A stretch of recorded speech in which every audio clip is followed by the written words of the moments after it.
Well, I served in World War II. I served during the Korean War and during the Vietnam War. We had an Army Air Force, and so during World War II I was in the Army for 4 years. And then later, in 1957, we became the USAF, the United States Air Force.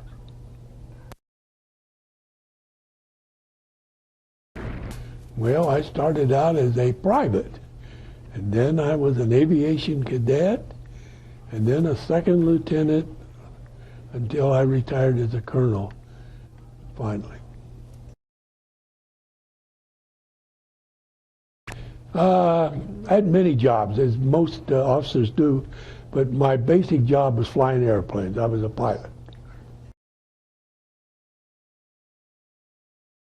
Well, I would say most of the time in the United States of America, because you only go to war for a short time normally, hopefully.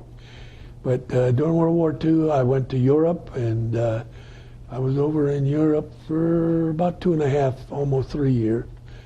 And obviously the Korean War was in Korea, and the Vietnamese War was in Vietnam. People trying to kill each other, and that's about what it's like. So the commonality between the three wars are people shooting at each other and trying to kill one another. Well, I hate to say it, but my favorite memory doesn't have anything to do with the military, the war. During World War II, I went off as a young kid right out of high school. I was only 18. Commissioned when I was 19, flying P-38 Lightnings in Europe. I met a young English girl and fell madly in love. And now, 63 years later, we are still married. So that's the best it can be.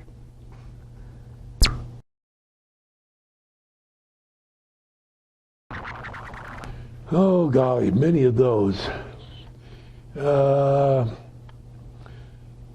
I guess the least favorite memory was perhaps in Vietnam when after a mission the crew chief called me out to take a look at the airplane after the mission, and he said, "Colonel, I count 62 holes in your airplane." And he said, "This airplane's not supposed to fly with that many holes in it." So I think that's a pretty least favorite memory, because the fact I could hear him was the good part, because I probably shouldn't have come back from that one.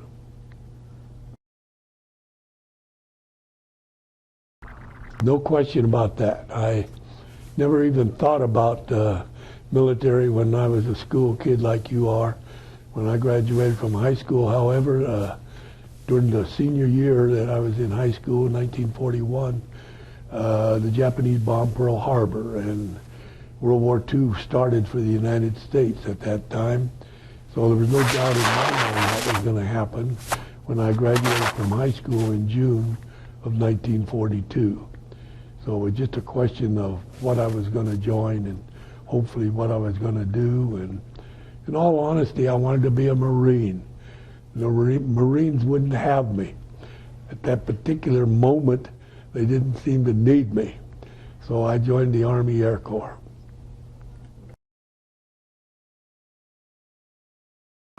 Some of the men I served with, meaning our troops, some of the finest men I've ever known in my life. In World War II, we weren't men, we were boys, because most of us were teenagers to start with. In fact, I came home from World War II after 4 years of war, and I was barely 22 years old. So we were young, we were patriots. We wanted to do well for the United States, and I think I didn't know many jerks, many guys that didn't nerds or whatever. They were all good guys who were doing their best and doing a good job.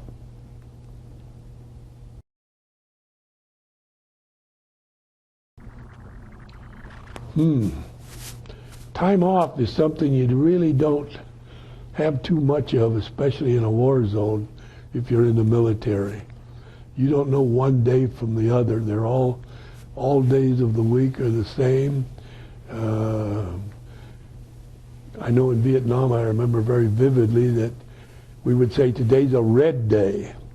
And that's because, for whatever reason, the Seiko watch was the watch that most of us wore, and it had a black date, till you came to Sunday. And then Sunday was Domingo, or Sunday was a red day.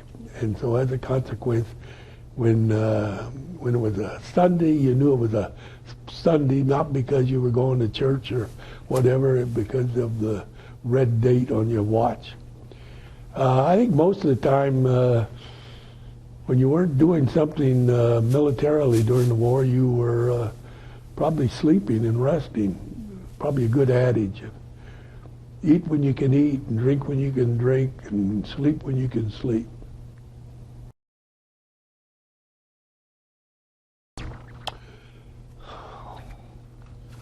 Boy, that's a hard one. I think every moment is scary in combat. I honestly can't think of a moment that isn't scary. If it isn't scary, there's something wrong. I mean, I'd be worried if you're not worried or concerned or scared or whatever the words might be.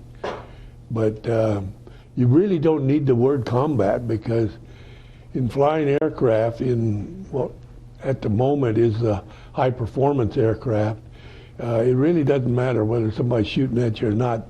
It's very easy to kill yourself, because there's so many things you can do that can result in an accident. So every moment is really, if you're not scared, there's something wrong. And I think now in 2009, we're seeing a lot of this in the commercial air, even, where the civilian airlines are, some of those pilots are having problems for various reasons and making people wonder, because it is a complicated business.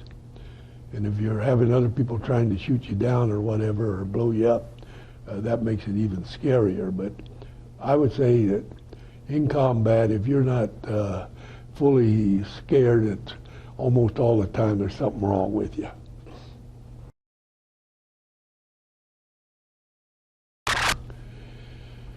Well, in all honesty, it was during wartime. It was during World War II, but it wasn't during combat. It was in Southern California in training. I don't know if you're familiar with the P-38 Lightning, but it was a twin-engine aircraft fighter, probably our largest single-pilot aircraft. But it had two engines that the engines turned this way, and as a consequence, if something happened on one engine, the other engine would tend to make the aircraft roll in the opposite direction. As a consequence, if you're landing and lose an engine, or on takeoff if you lose an engine, the P-38 was a real bear to handle. And I lost an engine on landing once, and the aircraft rolled inverted about 50 feet off the ground, with the gear and the flaps all down and low RPM on the engine that was running. As a consequence, the airplane was coming down rapidly. And I shouldn't have been able to recover, but miracle. It wasn't skill or cunning on my part. I think it was just plain luck. But I knew I was going to die. And they say when you're drowning or when you're dying, your life passes before your eyes. It's not true. You just say, oh heck, and think you're going to die. But I think that was probably the scariest time in my life, because there was no way I could recover, and I knew it, but somehow I did. Somebody was on my side.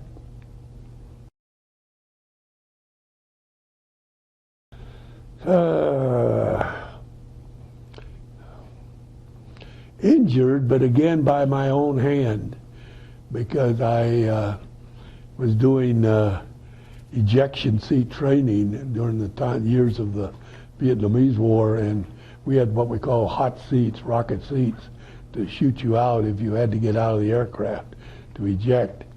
And during training, I really wasn't ready to eject when I pushed the mechanism, squeezed the trigger, and I went, and yet my back was compressed, and I still suffer from that. I have a bad back and neck that doesn't quite work the way it's supposed to work. But other than that, I was never hit or anything like that personally.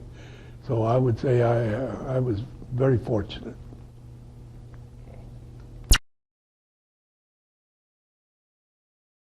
Today, if a young person, male or female, wanted to join, what advice would I give? Well, I would say go in with your eyes wide open. It's not going to be saying, I joined, and then saying 2 days later, I changed my mind, I'm not joining. Because when you join, you join. So I would say make sure that you are committed to what it is that you're trying to do, and make sure that that's what you want to do.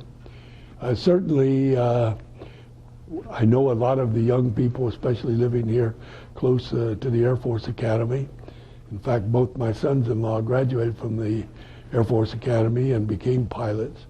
And I know they wanted to fly, and I know they wanted to serve, and I think you got to be committed to that, and you got to love your country and want to do what you can to help your country. Okay. Pictures of the A-37 aircraft that I flew in Vietnam.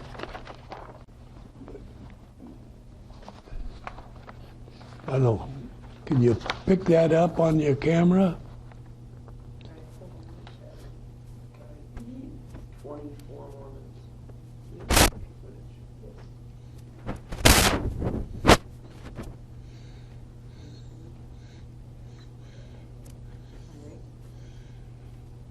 Do anything? Yeah, I got it. Okay. You want some more? Or Is that you? Is that your one? well, maybe. I don't know. Could be. I like this shot because it gives an idea of, even though it's a small aircraft, what kind of munitions we could carry. There were 8 hard points, 4 on each wing. The outer thing that looks like a bomb is actually a tip tank for fuel, but the others, I can see through the film here, or through the paper, those are, one of them's a CBU canister, and one of them is a tank that dispels a liquid gas. And then the 2 inboard ones, in this case, are fuel tanks, but they could be 500-pound bombs. So it could carry 8 500-pound bombs on a small little airplane like that, which was about maybe almost the load of a B-17 bomber, heavy bomber in World War II. But this was a real go-getter aircraft, and a real fun airplane to fly. Some airplanes, like during World War II, I flew a P-47 Thunderbolt, which was a big, heavy single-engine fighter in Europe that was like driving a truck. These are like driving sports cars.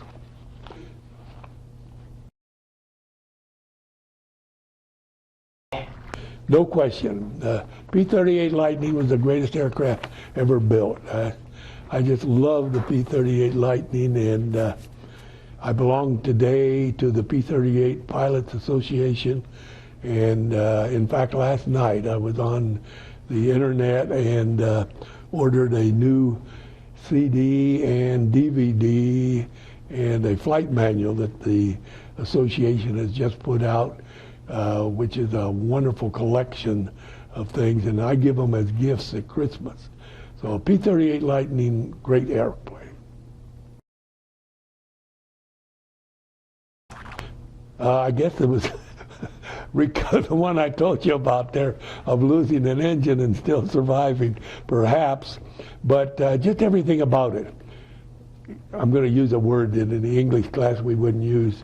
It was the funnest airplane to taxi in the world. When you don't think of airplanes as fun to taxi, to drive around on the ground, but the P-38 Lightning, because of the two engines, you were doing it with your left hand, the throttles were over here, but you could play with those throttles and the thing would turn on a dime. So you could race along going 60, 70 miles an hour on the ground and literally turn on a dime by just stopping one and pushing the other one forward. So it was a fun airplane to fly, even taxiing, before you even got in the air.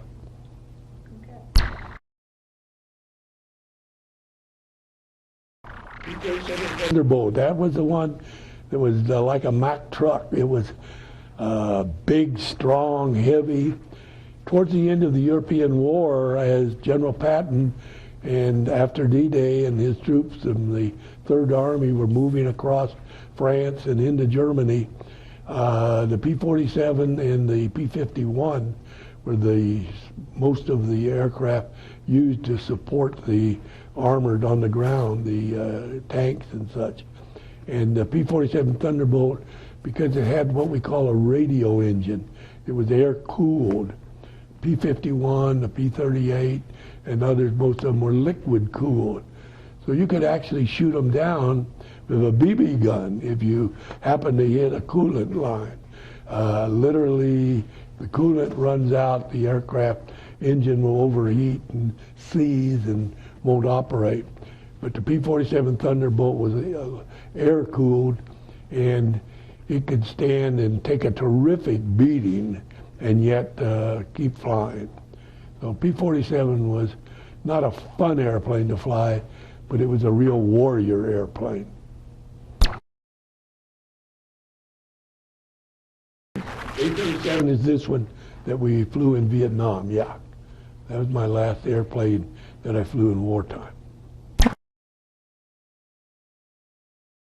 Yeah, I went off to World War II right out of high school. I was an 18-year-old and got married in Britain, married my English girl, and came home, knew I had to go to school, so I went to Whittier College in Southern California. I don't know whether you've heard of Whittier, but Whittier in Southern California is where a president of the United States graduated from. You know who he was? No, who was he? Richard Nixon. Richard Nixon. And oddly enough, Richard Nixon was a history major at Whittier, as was I. And I met President Nixon when he was a congressman from Whittier, before he went then into the Senate and then Vice President of the United States for 8 years under Eisenhower, and then finally later getting elected president. But Whittier College is where I got my bachelor's degree, and then St. Mary's University in San Antonio, Texas is where I got my master's degree in history. History at the Air Force Academy for 5 years as a professor. I met Eisenhower once in the early 50s when he was president. He came down to Laredo Air Force Base. This was during the Korean War, and they were dedicating a dam to block water on the Rio Grande. And I met him, and for a moment I met Gerald Ford once, but I don't think Gerald would have remembered me, but I remembered him.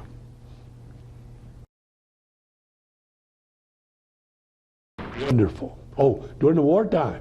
I don't know, I wasn't there during the wartime. I was gone. I went off right out of high school, really. We knew a few months of war before I went, because I was a senior when they bombed Pearl Harbor. But I really didn't know Southern California during the war. But I know after the war it was different from what it was before the war. Before the war, it was rural farm area, citrus trees, orange and lemon and grapefruit and such. And it was a wonderful place to grow up. I had a wonderful childhood, even though it was during the Great Depression. We really didn't have a lot of material things, but we had a good time growing up.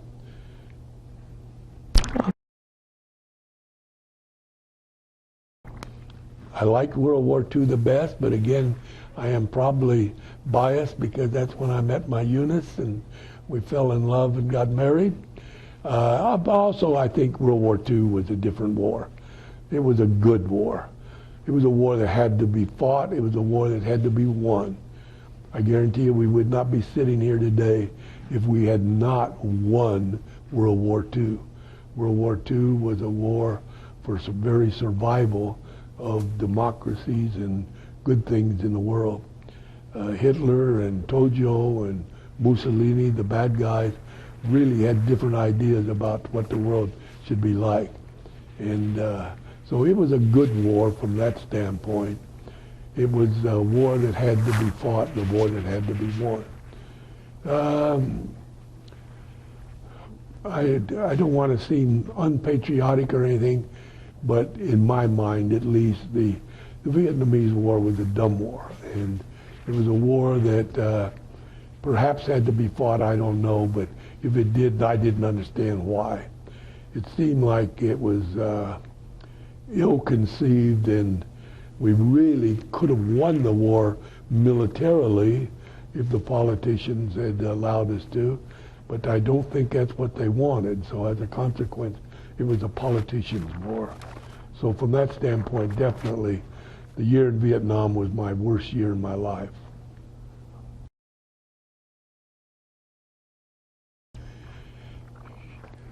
In many ways, Eunice was very typical of civilians during World War II. Maybe during any war now, I'm not sure, but certainly during World War II. And Eunice was an 11-year-old girl when the war started for Britain in 1939. And she spent 6 years of her life then, up until mid-1945, growing up as a normal teenage girl, growing up in a war situation that was full of all sorts of evils. They didn't have a lot to eat. They certainly were bombed almost nightly, especially early in the war. And then later in the war, they had the buzz bombs and the V-1 bombs that the Germans were lobbing over into Britain. So she had a tough life that typified what was true of many civilians during World War II. I don't know whether you're aware of it or not, but upward to 70 million humans lost their lives in World War II. And probably 60% maybe were civilians. Probably less than 40% were military combatants. So it was a different kind of warfare, and one that we see going on even today in Iraq and in Afghanistan. The major toll is taken on civilians, not as much on the military. So she was a hero to me.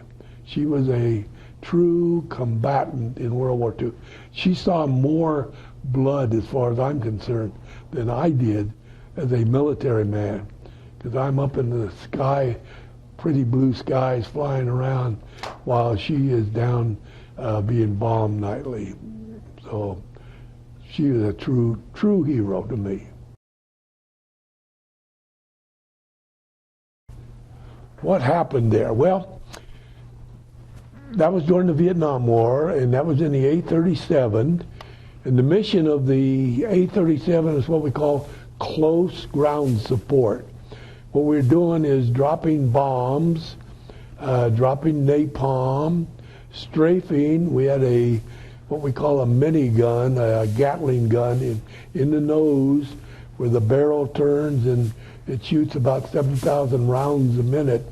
If you could actually, you couldn't fire that many without melting the barrels, but it was for close support of our troops on the ground who were in what we call a TIC, troops in contact situation. And so to do that, you have to be low. You're not flying up there with the B-52s or anything at 40,000 feet. You're down close to the ground. And when you're down close to the ground, the bad guys with small arms and with medium anti-aircraft type guns can hit you. So that's how you get hit in an A-37. It's not air-to-air, another airplane that you're seeing, because in all honesty, we didn't see any air opposition in the mission that I flew in Vietnam. I flew 193 missions in the A-37, and we were dropping bombs and napalm and things like that. So obviously on that particular mission, some bad guys on the ground, the Viet Cong on the ground, were there, and they had some small arms that they were shooting back at us, and you don't know it because they don't have tracers in their small arms repertoire or anything. It's just bullets coming up, and you're not seeing them because you're flying pretty fast, and obviously they were hitting my airplane unbeknownst to me. So that's how you get 62 holes in your airplane. 62 times they're going to hit a coolant line or a hydraulic line or something that's going to cause the airplane not to fly anymore. In that particular case, I guess I was lucky. Oh, yeah. Many times it's unusual if something doesn't go wrong in a high-performance aircraft. It's not unusual to have something go wrong, like losing all of your electrical system or something. And I remember one night flying from Texas out to the West Coast, and it was a stormy night with summer thunderstorms and such, and I lost complete electrical power. So I'm sitting in a dark airplane, little airplane with no ability to see the instrumentation or to use the radios or to use the communications of talking to somebody, saying help, give me a heading, give me a fix, whatever. So you just keep flying west. I did in that case. It was about maybe 2 o'clock in the morning, and there's not a lot going on down below. The lights are out on the ground, and especially out in the middle of the Mojave Desert. But that was a little bit tricky, and then I finally landed in Ontario, California. In those days, it was not a civilian air terminal like it is today, and just a little field. But just luck on that one, and things like that. Things do go wrong. Oh golly, it's a difficult situation, somewhat similar to what we ran into in Vietnam. And that is, it's difficult to determine by looking at somebody whether they're a good guy or a bad guy. Back in a real war in the olden days, people wore uniforms and people were where they were supposed to be on a static line, such as in World War I or World War II. You knew where the battle line was, and you knew that if you got past a certain point, you were over enemy territory. And if you were over enemy territory, you could expect bad guys. Obviously, there was also good civilians down there too, if, say, we were in Europe. But in Vietnam, you never knew where good guys were and bad guys were. I know for a fact at Benoit, where I was stationed, that at the barber shop, they found a guy sitting in the barber chair with his throat slit because the barber had been a bad guy. and slit the guy's throat and then walked out, and no one even knew what had happened until sometime later when all of a sudden the towel over the guy's body was turning red, and he bled to death right in front of everybody. So bad guys, good guys. Vietnam, for instance, we took more ground fire probably taking off from Benoit or landing at Benoit, which was in 3 Corps, which is supposedly under our control, American control, in the VNAF. We took ground fire on takeoff and landing at night. We never used our landing lights for landing or our navigation lights because you would take ground fire. Obviously, if you're out putting in a strike, you don't have your lights on, so all kinds of things like that going on. A war that's difficult to fight when you're not fighting by the old conventional rules of war. And I think that's what we're seeing today in Iraq and in Afghanistan, that we're fighting an enemy that is elusive and doesn't want to be seen. And to win the war, they don't have to defeat us. All they have to do is what we did back in the American Revolution, and that is to keep resistance alive. If we can keep the fight going, we're winning. And that's what's happening, I think, in both Afghanistan and in Iraq, that the bad guys, by keeping resistance alive, are kind of dictating what we can do and what we can't do. Very difficult war to fight.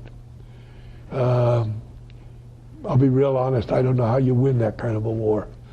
And I don't think it's written down any place how you can win that kind of a war. And that's our real dilemma in these wars. In my time, I don't know. I think we're all about the same. Perhaps across the board, maybe better educated, I don't know. Maybe better educated. I think certainly better trained.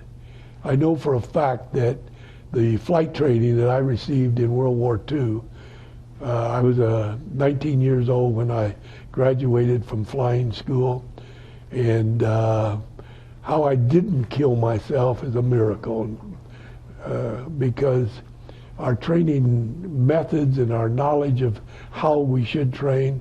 For instance, at basic flying school, I can remember very vividly in the Volti vibrator, the BT-13, that we shot touch-and-go landings at night. We don't do that today. We know better than that. You have to set the aircraft up for a landing approach. If you're a solo novice pilot, not even a pilot, but a trainee, you don't know how to do the things you're expected to do in that sort of a situation.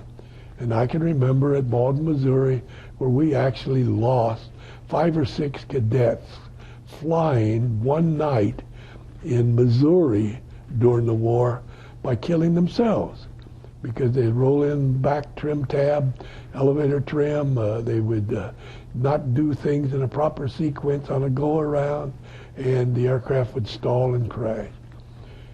Later in my life, I spent most of my career in the pilot training business, and I know we learn much, and the training program that the pilot trainees today get is 1,000 times better, more professional, and more skilled than what we did in World War II, for instance. It's a different game. Okay. It's an unfair question because I honestly don't know. I just have opinions. As a professional pilot, I flew airplanes for 30 years. I cannot imagine overflying my destination by 160 miles and not recognizing that, or not recognizing that I hadn't talked on the radio for an hour or whatever it was. I just can't conceive of that. To me, that's not very professional, and I can't believe that people with that much experience and training could do such a thing. So I guess I'm really biased on that, because as a military pilot, I can't believe that any pilot would do that. Okay, so you heard about that incident with Northwest Airlines, but did you also hear about the plane that landed in the Hudson River? I did. That Sully to me is a hero. Sully to me is a hero in many ways, and I think most of it is because he is so humble. To me, I don't think it's an act. I am so impressed. Listening to the tape on the radio of how immediate response his actions were, and doing the right thing and not trying to overdo. I'm afraid many people would have tried to make the alternate airport that they offered him across the river, and he would have crashed into the ground short and into an urban area and probably killed hundreds, if not thousands of people. So what he did was just, to me, professionalism personified. And as a former professor at the Air Force Academy, it makes me very proud that he was a graduate of the Air Force Academy. And even though he didn't pursue a full military career, obviously flying airplanes is still his business, and doing a good job of doing it. So there are outstanding pilots out there, and there's a handful that make you wonder. Oh, yes, this is one of my favorite hats. I hate to say this, but I'm a hat collector. I don't know, I don't think I'm trying to cover the top of my head. Somebody suggested once that I was deprived of hair on the top and that I should wear a hat all the time. But I do like and collect hats, military hats in particular. And we did talk a little earlier about the P-38 Lightning. And this is the P-38, the twin-engine Lockheed aircraft that was my favorite airplane of all time. And this, in turn, then, is obviously my favorite cap.